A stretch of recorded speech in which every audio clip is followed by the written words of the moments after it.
Ashley, hello and welcome to the Female Startup Club podcast. Hi, nice to see you. I'm super excited to learn from you today as a customer, as someone. I actually received a text from WALDO yesterday Okay. going in on that SMS marketing. What I love about what you're doing is you're building this brand that breathes more life and cool vibes into a category that's typically, in my experience, pretty boring, not very sexy. Can you introduce yourself and give us what the elevator pitch is for your brand or your business, rather? So hi, I'm Ashley. I'm the founder of WALDO. We are a modern day eye care company on a mission to make eye care more accessible and enjoyable for people across the world. We are underpinned by a social mission that's powered through our relationship with Sightsavers, where for every product that you buy, we donate products and services to end avoidable blindness, which we're super passionate about. And so, as a whole, I feel that the eye care industry could be doing a lot better to bring consumers in and start the conversation around eye health. And that's something that Waldo wants to be at the forefront of. Oh my God, I love it. I didn't know that you were doing that, that mission piece. And that is just so cool. I mean, I'm a customer. I love what you guys do. And I love the experience, like the software and the subscription side of it. And we'll get into all of that. But first of all, first question, how on earth did you get into contact lenses? What led you to starting this business? Yeah, I guess it's a strange sort of category. As you say, it's not the sexiest. So it's not really sort of top of mind when you're thinking what business to start. But actually, it was started out of a personal pain point. So I moved to the US in 2016 and ran out of contact lenses and was really struck by the pricing discrepancy between Europe, South Africa, where I'm from, and the US. And as a result, I went online. I was looking at what my brand was. I really wanted to buy dailies, but they were um, out of my price range. And I started to think, like, here's this product that I've been wearing for north of 20 years, and I actually have no idea what the ingredients are, why they're so expensive.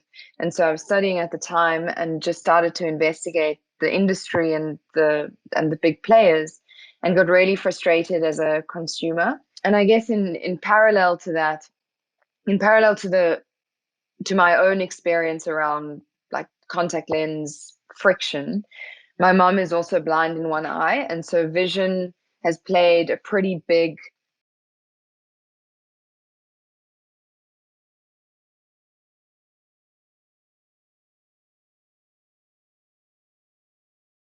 always been something that have really interested me. And I think as far as senses go, it's the sense that I am most appreciative of. And as I started to discover how broken the industry was and increasingly getting frustrated as a consumer, I set out to solve it for myself. I didn't actually set out to create a business. I set out to find a way to get to the source of contact lenses so that I could wear high quality lenses for less. And then it sort of snowballed into a brand, an idea, a business, a fundraise, and here we are 4 years later. All the good things.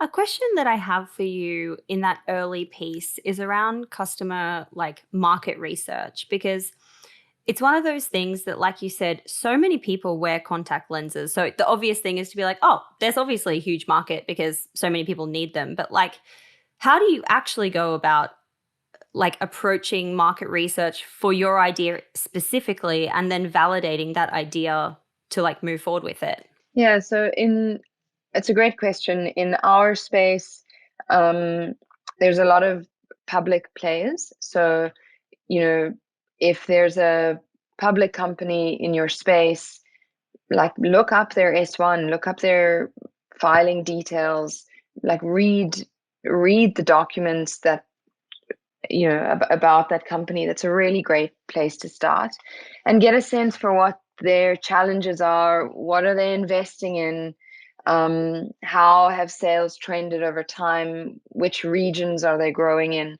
Like all of that is sort of public information for a public company. So that's a sort of really good place to start. And then, the second place I think is like do some testing. It's pretty inexpensive to run a, small click campaign to get a sense of whether or not this is something that people might be interested in. And, that can prove as some kind of validation. So whether that's a survey or even a sort of early sign up click campaign on social media, there's a number of pretty cost effective ways just to sense check and validate your idea. And I think that that's a pretty good practice as well if you're thinking, if you're trying to decide between two names or two brands, brand identities, want to test two colors, like, there's some good ways to go about that. Wow, that's so insightful. I've never heard your like I've never heard that answer before, to go and look at the public company's information, and that's, genius, obviously. I just want to dig a layer deeper. When you're actually looking through that information on public companies, like what were you actually looking for? Like what was saying to you like it's a good idea, and like, were you looking for things they weren't doing, or were you looking for things like, oh, they are doing this, so I should do the same thing? Or like, what do you mean specifically? So I think because Waldo was really born out of like a personal pain point. So I knew that the problem existed. I didn't really use like public company research as a validator for the problem necessarily, but I used it for a validator of the scale. So, when I looked at Johnson and Johnson's revenue from contact lenses, I was absolutely like blown away. And so that's what I was looking at. So like size of the market kind of thing. Yeah, exactly. Size of the market. Exactly. Wow, that's so interesting. Okay, so still in that early piece, something you mentioned before we started recording is that there can be, hundreds of SKUs that you need to develop these kind of products. I think you said 800 SKUs for one particular kind of contact lens, which blew my mind because obviously that makes so much sense because so many people have different eye prescriptions, but I just didn't think of it that way. How did you approach your kind of like funding path, and what were you thinking when it came to bootstrapping, investing your own capital, funding it that way? Or were you thinking, hey, I need to raise from day one. This is a huge project. Yeah. So I think this is something I've learned along the way. It's not something that I knew in the beginning at all. And actually, I wish that it was something that I had a better grasp of when I started Waldo.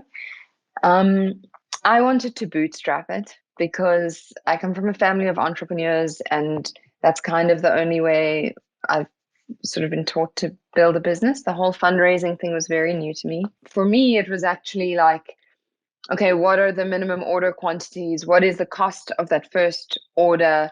Let me add a percentage on top of that to give myself a little bit of headroom. And obviously, like a very rudimentary approach to funding a company. But anyway, I sent that business plan around to a couple of friends in the finance space after asking for feedback on the plan, and essentially ended up raising like 6 times we wanted to raise. And in hindsight, honestly, we should have raised more, but that is particular to my industry. So contact lenses it's a very regulatory heavy industry. It's a product where you need significant cash outlay, like the minimum order quantities are high. And it's also a huge space. Like the players in this space are multi-billion dollar global behemoths. And so when you're operating in that space, capital can be a moat and can be a way for you to build protections around the business quite a lot faster. So for my industry, it absolutely was the right call to go after external capital early on. And in hindsight, we probably should have raised more. But that said, in a different category, if I was starting another business where it wasn't so regulatory heavy, the minimum order quantities weren't so big, and I was looking to maybe run a good lifestyle business, for instance, I wouldn't take external capital. I'd if there's no rush, like boots early days, and own as much of the business as you can. Are you able to share kind of what were the minimum orders and kind of ballpark pricing you did need to get started? And I have a follow-up question why I'm asking you. It's in relation to myself, because basically, like, I'm in this position where I'm asking people's opinion who have a better idea, because I obviously am new to this. But for example, my minimum order, which is 6,000 bottles, is about 42,000 per SKU. And we're in that point of being like, we want to make this a big business. We know there are big players that, to get market share, it's going to cost capital. We need working capital. But is that an amount that's actually low enough to, try and bootstrap, try and grow slowly, or should we be looking at raising? It depends on your personal circumstances. I had spent at the time, so for Waldo, that number was in the hundreds of thousands of pounds, and I had spent the year studying. So I was like, I had literally taken savings out of every last little pocket available, and I was at ground zero of like my own sort of financial situation. So there was no ways that that was an option for me. If I was you, and obviously I'm not, I don't have all the information. If it's an amount that I would I would fund it myself if I could. Got it. Great. Thank you for that. At least just in the beginning, get the learnings, and then be really thoughtful about who you want to bring on board, because capital is like, I won't say it's like a marriage, but it's definitely on that path when it comes to relationships. And you're partnering with people who give you money for the lifespan of the company. And so you want to be making those decisions really thoughtfully. Mm-hmm. Mm-hmm. Yeah, that comes up a lot on the show, that it's really like a marriage and you're stuck with them forever. So be very clear about the kind of people you want to talk to on the phone every single day. Exactly. Exactly. Let's talk about those first couple of years for you building Waldo, like in the early days. I read that you had something crazy like 50,000 subscribers within 2 years. How did you actually do that? Like, when you actually break down acquiring those customers at that scale, what does that look like? Or like key moments in those 2 years? For me, the key moments always come down to like one customer. Like, so it's like the first customer. It's the first, like, in those early days, I was on customer service on weekends and evenings, like speaking to customers, like trying to understand the pain points. Give you an example. We made the shipping boxes slightly higher than they needed to be, so that if we wanted to put any gifts or like marketing materials in there, it would fit in the box. Sounds like a reasonable, thing to decide. And then I'm sitting on chat with a customer and they're like, it doesn't fit in the mailbox. And we go through this, like, I'm like, it does fit in the mailbox. But anyway, we basically, it was like 0.2, like, millimeters, whatever. It was this tiny difference between fitting in the mailbox and not. And so we got the breakdown of like, what are the different sizes of mailboxes in the UK? And it's like 60% of mailboxes are X size, 10% are Y. Like, and in hindsight, like, we should have checked that. But that for me is like, when you say like, what are the steps? That to me is like, okay, step one, like, the first learning that actually the packaging is wrong. Like step two, like the first few positive reviews, like making sure we built in a feedback loop like from day one. So with the customer's order, they would always get like, how was your experience today? And we really like listen to those and over index on those. And that's been a practice since the beginning of time, which I think is a really good one. I saw you have like a kajillion reviews as well. You've obviously got a good system in place. There's like 15,000 on Trustpilot. I was like, wow, my God. Yeah, we run a tight little review ship, which I would highly recommend doing. But really getting close to that feedback and getting very granular on that feedback is critical. And then also listening to the kind of language that consumers are using to talk about your products and then feeding that back into marketing. So although Waldo is a cheaper product, actually it's like quality and convenience that customers value most above price.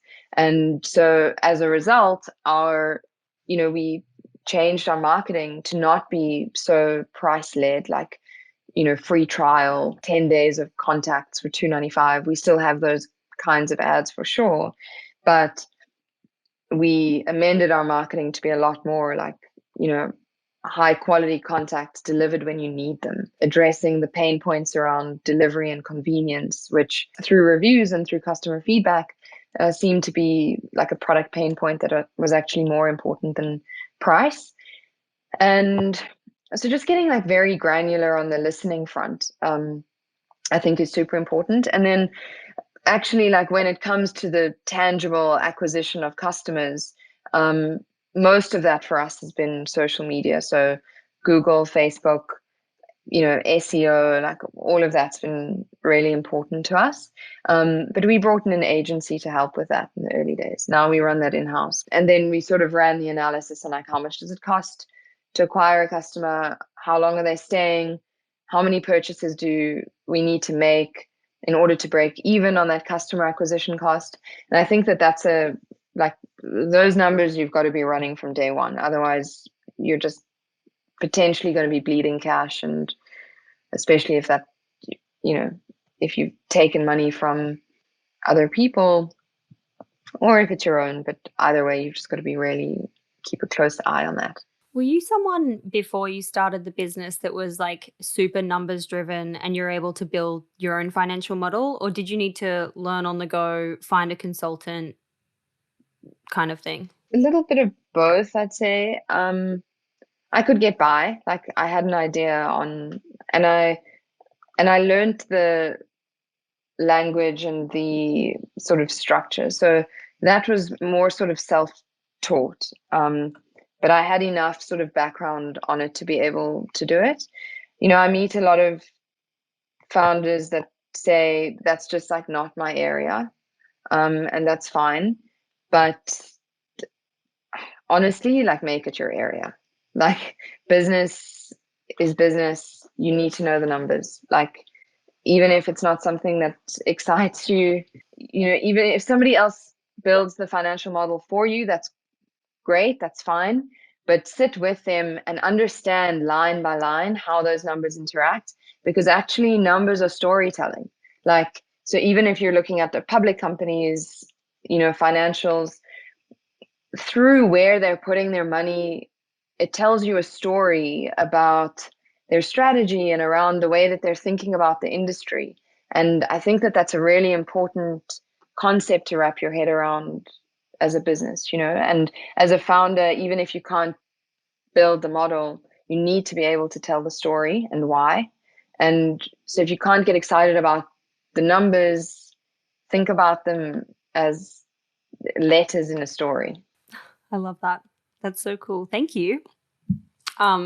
Just before before I switch topics, I love the kind of thing that you're doing on TikTok now as as your channel, probably an acquisition tool over there. It's very cool. TikTok's working well for us. In line with the modern brand. Yeah, TikTok's working well for us. I must be honest, like I find it quite a hard platform to use. So I go on there to try and see like some of the stuff that we're doing, and it makes me feel so ancient. Yeah. I know it's such a tough one. When I feel like in the beginning, I've gotten a lot better with understanding TikTok, but in the beginning, when it was early days, I was like, "Oh, mama, this is a tough one. I'm not going to be on there doing dancing." I want to talk about subscriptions and models. Obviously, this is a huge part of your business. It's a subscription offering. I mean, maybe you can buy just individual packs, but for me, my understanding is that it's a subscription model. For those listening who have a product suited to subscriptions, what are some of the key like insights or lessons you can share around making them successful and how to improve customer retention, all that kind of stuff? I will say that not every product should be a subscription. Like subscription fatigue is real and increasing, honestly. Like I don't think customers really want or like subscriptions as much as maybe they like used to in the beginning. So just try and take an unbiased view. Like, is your product actually a replenishment subscription product or not?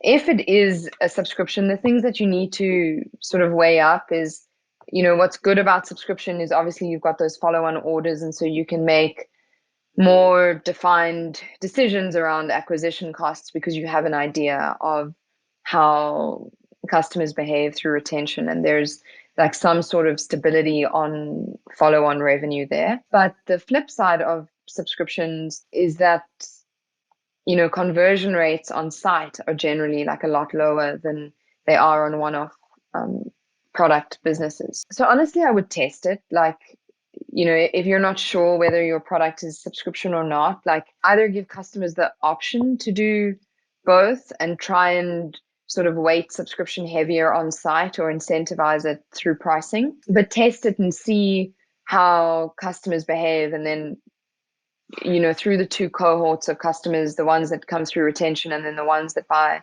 one off, like make sure you're just running the analysis on what is a more valuable customer and like what are the drop-off points for subscribers and then what are the repeat purchase points for one-time purchase customers, and then seeing how you can prevent drop-off and increase repeat purchases.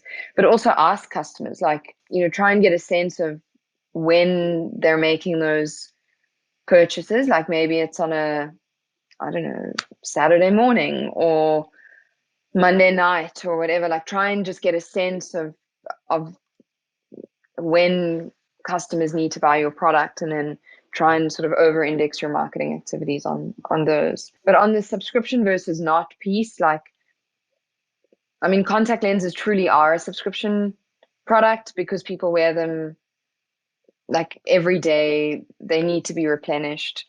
But I'm not even sure necessarily that razors are like an ideal subscription product. Like, add choice if you can, and then just try and incentivize behavior with pricing. And I feel like one of the worst things you can do if you're going to introduce subscription model is like not offer flexibility. My biggest like pain point from the consumer perspective is having a subscription that I can't pause, change the day, change the, those kinds of things that like if you're traveling for 3 months and they're like, sorry, nothing we can do. And you're like, okay, well, obviously I want to cancel because this sucks. Right. Exactly. So we've spent a lot of time building that. And honestly, there's still like a lot of work for us to do on that front. But you can pause, you can push out the next month, you can change the date, you can change the plan. Probably you can change too many things. Like we've probably gone, almost too far on giving customers options. Like I was on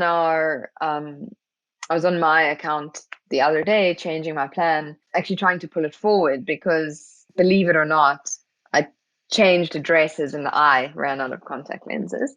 And so I was trying to change my date, but then it was like, do you want to change your plan? How often do you want them delivered? On what date? And I was like, I don't know. Like, and so it needs to be, you need to offer like maximum flexibility, but also make it simple. Like, don't give the customer work to sort of figure that out. But yeah, flexibility is key. And what I also love here is it's like go through and test all of your own stuff. Like go through and go through and figure out like if you're enjoying the experience, because it'll be the same for everyone else. Love that. Exactly. Go through the steps, go through the journey. Yeah, it's a must. And then there's a platform called Hotjar that allows you to like it does screen recordings of how people are using the site. And so it's a little tedious, but you can go into Hotjar and like watch those recordings and actually get a sense for where are people fumbling on your site, like where do they seem to be getting confused, where are the pauses, and just try and address those. Wow, that's so interesting. Haven't heard of that before. Thanks. Love it. What do you think is your top piece of advice for entrepreneurs coming into 2022? What do we need to know? Entrepreneurship is a wild ride. Focus on the details. I think that's important. I think a lot of people say like don't sweat the small stuff. Actually, my sweat the small stuff. Like the small stuff becomes big stuff. So that's my sort of first piece of advice.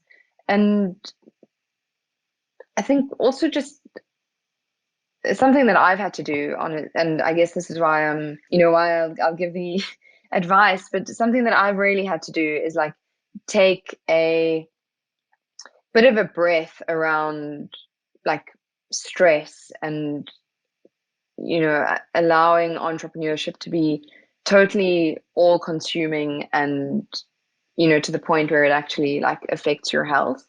So I really think, especially coming into 22, like on the back end of COVID and so many sort of global changes, like make sure that you're taking care of yourself and just, try and be pragmatic, I think, because being an entrepreneur can be quite emotional.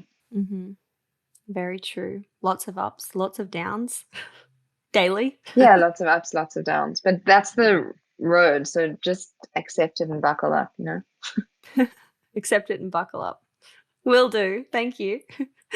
At the end of every episode, I ask a series of 6 quick questions, some of which we might have covered, some of which we might not have, but I ask them all the same. Question number 1 is, what's your why? Why are you doing what you're doing? My why is like I really love putting something tangible out into the world, and with scale we can really make a difference in people's lives through this partnership with Site Savers, and nothing excites me more than that. Like Waldo feels like a form of communication to me. Like if we can have I remember for instance when we launched in Italy and a customer sent through a photo of a box of Waldos on their like Fiat like dashboard. And for me, I was like, wow, like here's this person in Italy that I have no relationship with, but it feels like I have a micro relationship with them because they are using my product. And so Waldo feels like sort of a little bit of communication for me out into the world. And then the impact that we can have through sort of charity partnerships like Site Savers makes me really excited. Yeah, I mean, totally. You're literally changing people's lives. That's crazy stuff. Impact driven, mission driven. I feel like making sure that your business has that impact part to it so you can truly feel fulfillment in what you're doing and knowing that versus just doing it without that piece of the puzzle. I think so. Like, and I also think that the world is in a place where like companies that aren't doing that, companies that aren't being thoughtful about the entire mission and the whole purpose for existing, like I just think that that's changing. There's not really space for companies that aren't being broader in the way that they're thinking about impact. Mm-hmm. Absolutely. Question number 2. What has been the number 1 marketing moment that made the business pop? We haven't had one, honestly. Like it's been fairly like steady state. We haven't had like one viral moment or one one sort of something. But what I will say is we got a really good deal on outdoor advertising in the UK, and we got those huge posters on the underground. And that really did an amazing job with traffic. And there is a hack around outdoor media because generally, it's like super expensive. But if you get the artwork ready and build a relationship with those outdoor media companies and just say to them, look, if somebody's artwork isn't ready and they can't fill the space, I'll take like a last minute, because then they really cut prices. Like if you can get your artwork ready for them by like Monday. If we did have a marketing moment, it would be that. That was awesome. That's amazing. By like what percentage do they drop the fee from? A lot, like probably I'd say 30%. Wow, that's crazy. Great hack. If any of them are listening, they're probably like, ah. It's been told. The secret's out. The secret has been spilled now. Question number 3 is, where do you hang out to get smarter? What are you reading or listening to or subscribing to that's good stuff?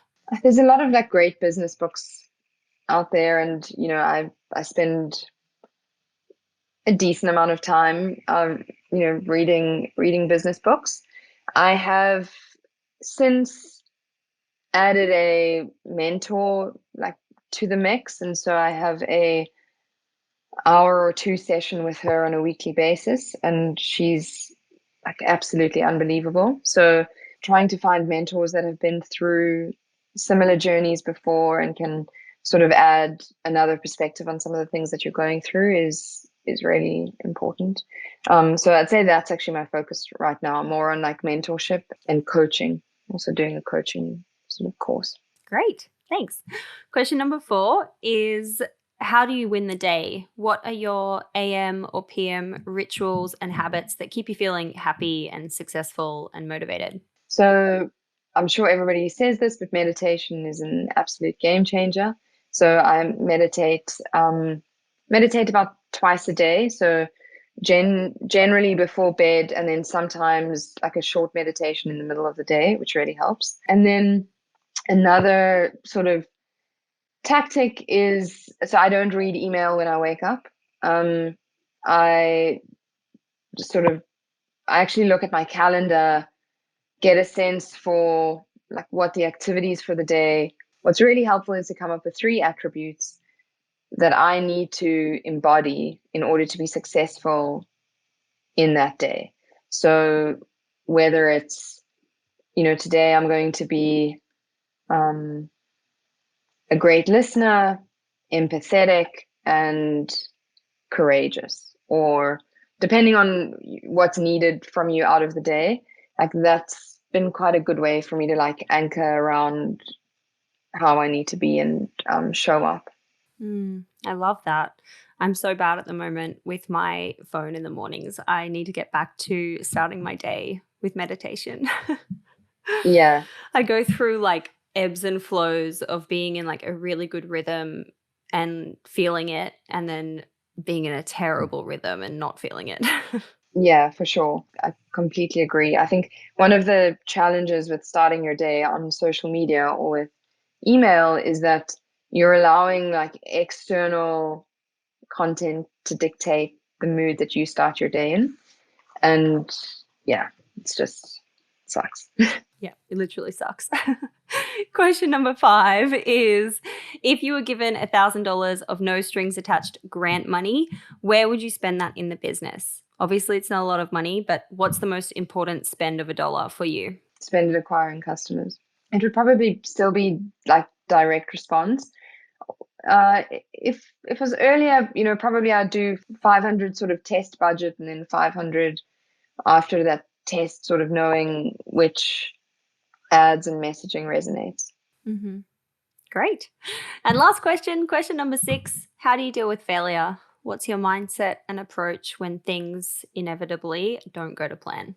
Like pause, dust it off, like give it a bit of a moment, depending on how big the failure was. Like, sometimes it's big. Like if you get a big investor rejection, for instance, that you've been working on multiple meetings, you're like semi-invested in the relationship or whatever, like that can hurt. So take a moment, like give it a bit of space, and then brush it off. What could we have done better, and how do we fix it? Like, don't create some room for it and then get out. Like, don't like then get into solution mode. I think something that I've tried to be quite conscious of is allowing too much, whether it's failure or something that just didn't go according to plan or whatever, like carrying too many of those things with you, it just gets like burdensome.